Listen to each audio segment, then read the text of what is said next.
Assalamualaikum warahmatullahi wabarakatuh. Waalaikumsalam warahmatullahi wabarakatuh. Yang terhormat Bapak Ibu Guru tenaga pendidik SD Negeri 12 Jatinegara. Puji syukur kita panjatkan kehadiran Tuhan Yang Maha Esa, karena atas rahmat nikmat Dia juga kita dapat melaksanakan diskusi pada hari ini. Selawat serta salam tetap tercurah kepada junjungan kita, yaitu Nabi besar, Nabi agung, yaitu Nabi Muhammad Sallallahu Alaihi Wasallam. Berikut dari keluarga, sahabat, hingga pengikutnya yang setia sampai berakhirnya zaman.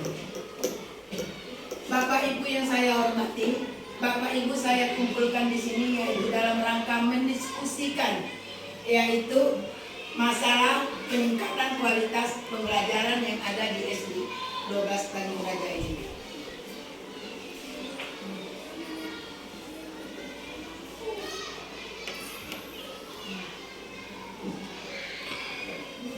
Bapak Ibu, sebenarnya untuk pengelolaan kinerja yang ada 8 indikator yang kepala sekolah harus lakukan. Salah satunya dari 8 indikator ini saya mengambil yaitu bagian yang ke-7, yaitu siklus peningkatan kualitas praktik pembelajaran. Mengapa saya mengambil judul yang tersebut? Karena mengingat pentingnya kualitas pembelajaran yang ada di SD Negeri 12 Tanjung Raja ini. Adapun tujuan kita diskusi ini untuk meningkatkan kualitas pembelajaran di SD Negeri 12 Tanjung Raja. Yang kedua yaitu mendiskusikan atau merencanakan pembelajaran yang sesuai dengan kebutuhan guru dan siswa untuk meningkatkan kualitas pembelajaran. Yang ketiga, mempelajari upaya-upaya apa saja yang bisa kita lakukan sebagai pendidik untuk meningkatkan kualitas pembelajaran. Sebelum kita masuk ke diskusi, terlebih dahulu saya akan bertanya kepada Bapak ataupun Ibu Guru, yaitu apa yang Bapak Ibu Guru ketahui tentang kualitas pembelajaran? Yang pertama, faktor apa saja yang Bapak Ibu jadikan untuk mengukur kualitas pembelajaran yang sudah Bapak Ibu laksanakan saat melaksanakan pembelajaran? Coba yang tahu. Faktor-faktornya yaitu dari yang pertama faktor dulu yaitu kemampuan dan metode dalam mengajar, misalnya menguasai materi, menggunakan bahasa yang efektif, terus pengelolaan kelas. Yang kedua ada juga faktor siswa, yaitu misalnya kurangnya minat dan motivasi belajar. Dan yang ketiga faktor kurikulum, sarana dan prasarana yang meliputi media dan alat. Bagus. Jadi faktor yang mempengaruhi kita untuk mengukur kualitas pembelajaran di sewaktu kita melaksanakan pembelajaran, yang pertama kalau diambil dari faktor guru, umpamanya masih minimnya guru menguasai materi juga bisa, alat sarana prasarana juga menunjang ataupun mendukung fasilitas yaitu kualitas pembelajaran yang Bapak Ibu sampaikan. Dari siswa juga ada. Jadi dua faktor itu berhubungan sangat erat.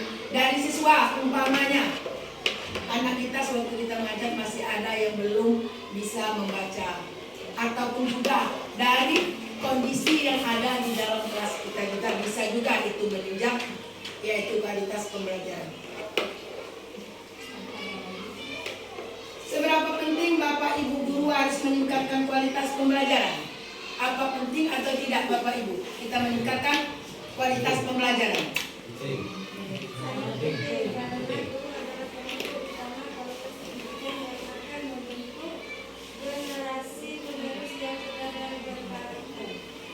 Seberapa penting Bapak Ibu Guru harus meningkatkan kualitas pembelajaran? Jawab kamu, itu sangatlah penting. Karena tanpa kualitas pembelajaran, murid kita tidak akan maju.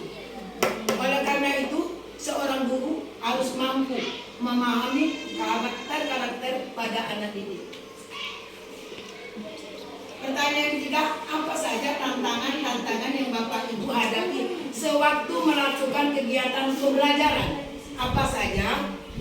apa saja tantangan ataupun hambatan yang Ibu temui sewaktu melaksanakan kegiatan pembelajaran di dalam kelas? Coba. Kurangnya minat belajar siswa. Kurangnya salah satunya dari siswa itu kurang minat untuk belajar. Ayo apa lagi? Kurangnya sarana dan prasarana. Kurangnya sarana prasarana yang memadai di sekolah kita, terutama di dalam kelas kita. Bagus. Apa lagi? Ada lagi? Ada lagi? Semangat siswa dalam belajar. Nah, kurang semangatnya siswa dalam belajar. Itu semuanya betul, tapi masih banyak lagi yang lain. Itu salah satu di antara salah satu penyebab ataupun hambatan yang kita temukan di dalam kelas. Yang selanjutnya, kalau kita sudah mengetahui sewaktu kita melaksanakan pembelajaran ada hambatan ataupun tantangan, upaya apa saja yang harus kita lakukan untuk menghilangkan hambatan-hambatan tersebut? Misalnya kan sebelum kita belajar biasanya kita menggunakan metode konvensional atau tidak menggunakan metode biasanya menggunakan metode ceramah. Jadi mulai sekarang kita ubah cara berpikir kita mengubah metode kita harus bervariasi sesuai dengan kebutuhan siswa. Terus menggunakan media juga media yang menarik agar siswa tidak bosan. Jadi upaya yang harus kita lakukan untuk yaitu menghilangkan hambatan-hambatan atau mengurangi hambatan-hambatan yang ada di dalam kelas kita sewaktu terjadinya proses belajar mengajar. Pertama, seorang guru harus mengubah. Dari seorang guru harus mengubah metode-metode apa saja yang sesuai kita ajarkan dengan peserta didik kita. Sudah tuh media apa saja yang cocok sewaktu kita memberikan pembelajaran. Yang ketiga, upaya apa saja yang bisa kita lakukan, umpamanya seorang guru untuk meningkatkan kualitas belajar bisa juga melalui pelatihan guru, bisa juga melalui guru sebaya, tutor sebaya. Itu salah satu di antara yaitu kita menghilangkan tantangan-tantangan yang kita hadapi sewaktu kita melaksanakan kegiatan pembelajaran.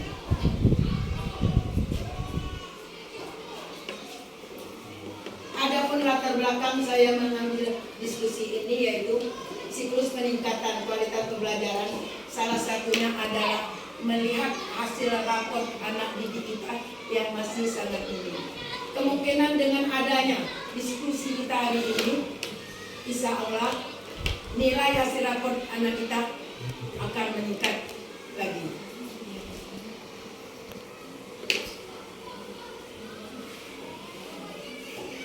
Eksplorasi konsep. Apa yang dimaksud dengan, kita bahas satu-satu. Apa itu yang dimaksud dengan kualitas pembelajaran?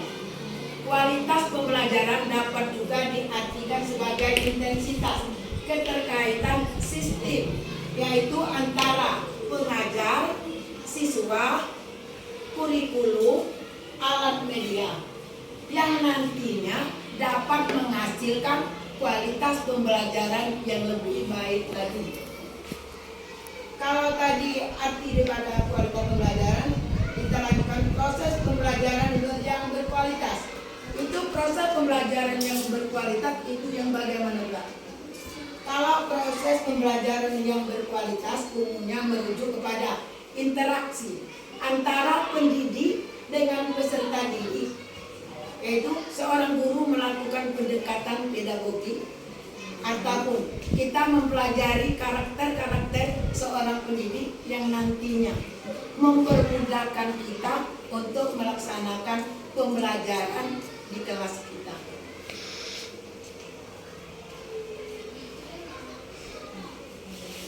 Yang selanjutnya, mengapa pembelajaran harus berkualitas? Pembelajaran harus berkualitas karena bertujuan untuk mengembangkan potensi, sikap, keterampilan, pengetahuan yang ada pada peserta didik yang nantinya berguna untuk pembelajaran selanjutnya.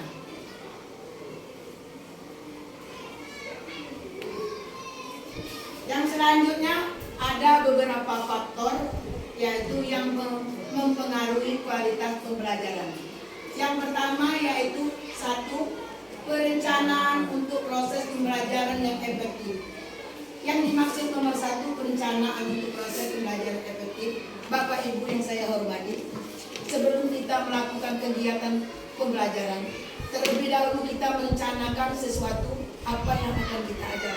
Umpamanya modul ajar apa, sarana dan prasarana, tujuan pembelajaran, media apa saja yang cocok yang akan kita gunakan untuk melaksanakan pembelajaran tersebut. Yang kedua, peningkatan pembelajaran yang sesuai dengan karakteristik pendidik. Di sini Bapak Ibu, seorang guru harus bisa memahami karakteristik itu, bahasa tubuh karakter, watak daripada anak itu. Kalau kita sudah memahami watak anak tersebut, itu akan mempermudah kita melaksanakan proses belajar mengajar. Yang ketiga, muatan pembelajaran sesuai dengan acuan kurikulum, baik itu internal maupun eksternal. Kalau kita memuat pembelajaran, sewaktu kita melaksanakan pembelajaran, apapun itu bentuknya, harus mengacu kepada kurikulum. Seperti sekarang ini kurikulum merdeka. Jadi kita melaksanakan pembelajaran harus disesuaikan dengan kurikulum, baik itu internal yaitu pembelajaran sedang diajarkan maupun eksternal yaitu melakukan ekstrakurikuler. Yang keempat, asesmen untuk meningkatkan kualitas pembelajaran yaitu ketika dilakukan secara otentik. Otentik artinya dapat dipercaya. Nah, seorang guru sewaktu ingin melaksanakan pembelajaran harus mempersiapkan proses pembelajaran lebih matang. Mengapa? Kalau kita tidak siap mengajar anak, bagaimana anak itu harus mengerti apa yang akan kita jelaskan kepada anak tersebut. Oleh karena itu, kita sebagai guru harus siap terlebih dahulu, baik itu memahami karakter anak, situasi, metode apa yang akan dipakai, bagaimana menghidupkan suasana sewaktu kita mengajar.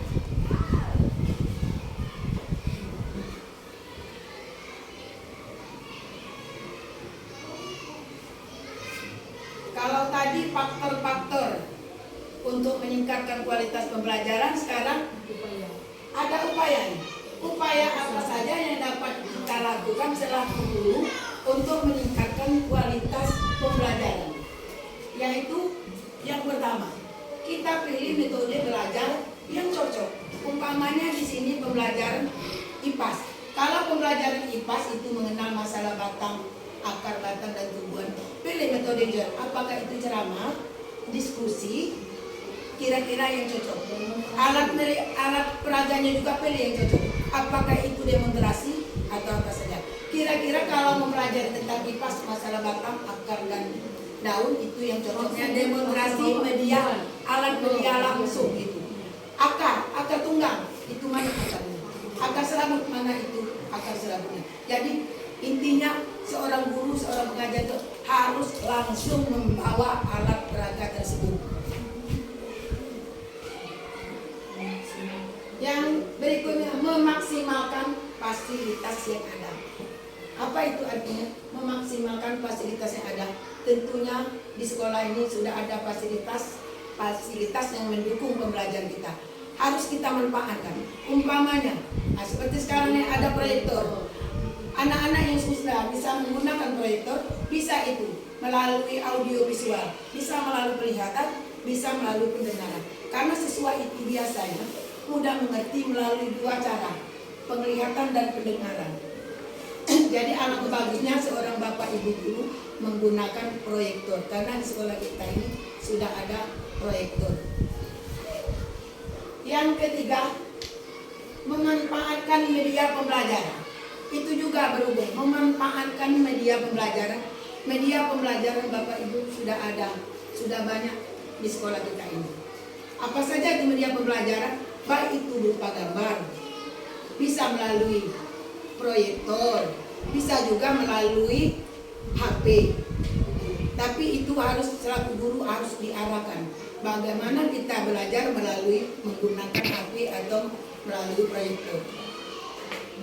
Yang keempat, ciptakan suasana belajar yang menyenangkan. Bapak Ibu, sewaktu kita ingin mengajar, yang pertama kita seorang guru harus bisa menciptakan suasana di dalam kelas yang menyenangkan. Bagaimana menciptakan suasana yang menyenangkan? Itu tadi, seorang guru harus siap menyiapkan bahan ajar yang kita berikan. Di dalam kelas mungkin dari bentuk penyusunan porsinya, sehingga suasana itu buatlah Bapak Ibu menjadi menyenangkan. Beri umpan balik kepada anak didik. Berilah pertanyaan yang bervariasi. Gunakan juga metode pembelajaran kita yang bervariasi sehingga anak didik itu tidak bosan menerima pelajaran dari kita. Yang selanjutnya, ciptakan kolaborasi berbagai praktek, baik dari kerjasama sesama. Maksud dari yang kelima ini, ciptakan kolaborasi. Seorang pendidik, Bapak Ibu, bisa menciptakan kolaborasi antara teman sejawat. Bisa dilakukan, bahasa kita adalah sharing. Bagaimana usaha kita bisa meningkatkan kualitas pembelajaran tersebut. Yang keenam, evaluasi pembelajaran. Tentunya Bapak Ibu selesai melaksanakan pembelajaran, harus kita evaluasi. Mengapa kita harus mengevaluasi? Untuk mengetahui tingkat kemampuan siswa, sejauh mana anak kita itu menyerap pelajaran yang akan kita berikan. Kira-kira. Yang selanjutnya, meningkatkan kualitas guru, bisa melalui mempelajari PMN ataupun aktif dalam komunitas belajar kolaborasi dengan yang lainnya. Maksud dari sini itu, kita sebagai tenaga pendidik supaya kualitas pembelajaran kita itu meningkat, bisa seorang guru itu melakukan mengikuti pelatihan-pelatihan yang ada. Bisa itu. Kan sekarang ini banyak pelatihan-pelatihan yang ada, bisa kita ikuti. Kedua yaitu kolaborasi, kerjasama. Yang kata Ibu tadi, kolaborasi antara teman sejawat. Sharing bahasa tubuh dengan guru-guru ataupun dengan sekolah yang lain.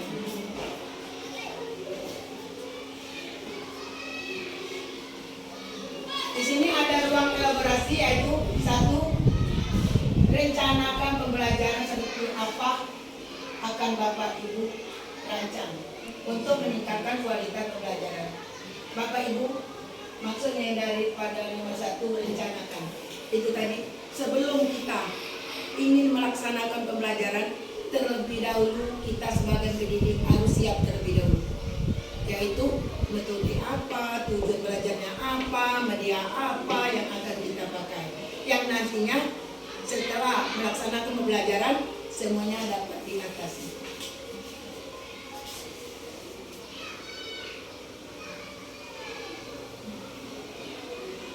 Yang kedua, bagaimana melakukan atau bagaimana usaha seorang pendidik untuk meningkatkan kualitas pembelajaran.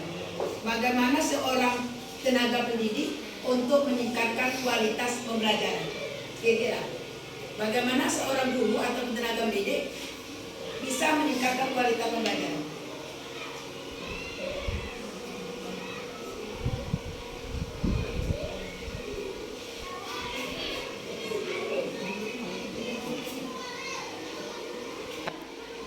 Ruang elaborasi yaitu yang pertama, rencanakan pembelajaran seperti apa yang akan Bapak Ibu rancang untuk meningkatkan kualitas pembelajaran. Itu sudah Ibu jelaskan terlebih dahulu. Seorang guru sewaktu ingin melaksanakan pembelajaran harus mempersiapkan segala sesuatu, baik itu dari alat media, yaitu yang bertujuan dengan kurikulum, masih banyak juga yang lain. Yang kedua, bagaimana melakukan asesmen yang meningkatkan kualitas pembelajaran.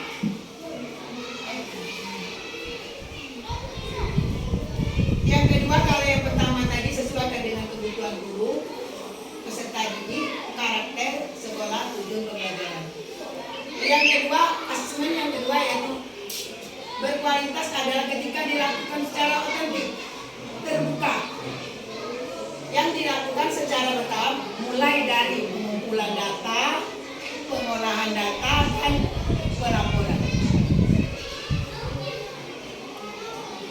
Kesimpulan dari diskusi kita hari ini Bapak Ibu yaitu proses pembelajaran yang berkualitas akan memberikan kesempatan yaitu kepada seluruh peserta didik untuk memperoleh hak dan mengembangkan potensi-potensi yang dimiliki sesuai dengan kebutuhan dan kemampuan pada peserta didik yang akan nantinya dapat memahami kekuatan dirinya dan dapat menunjukkan sikap minat yang ada dalam diri anak tersebut.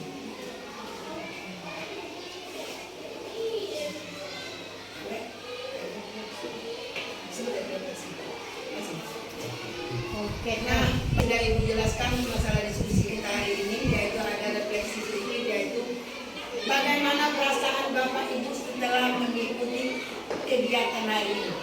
Bagaimana perasaan Bapak Ibu? Sangat senang. Apa saja yang Bapak Ibu guru dapatkan setelah belajar dan berdiskusi hari ini? Dari penjelasan, dari materi-materi yang Ibu jelaskan tadi, mungkin ada yang menyangkut di Bapak Ibu, yaitu apa saja yang dapat Ibu lakukan? Hah? Coba.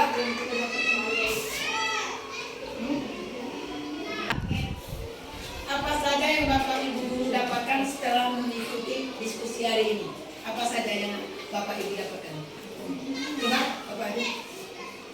Dengan adanya diskusi bersama ini kita mengetahui bahwa untuk meningkatkan proses pembelajaran dalam kelas kita harus menggunakan metode yang harus kita pilih untuk memperhatikan siswa. Di antaranya media pembelajaran harus tepat sesuai dengan kebutuhan siswa dan bahan ajar yang akan kita ajarkan.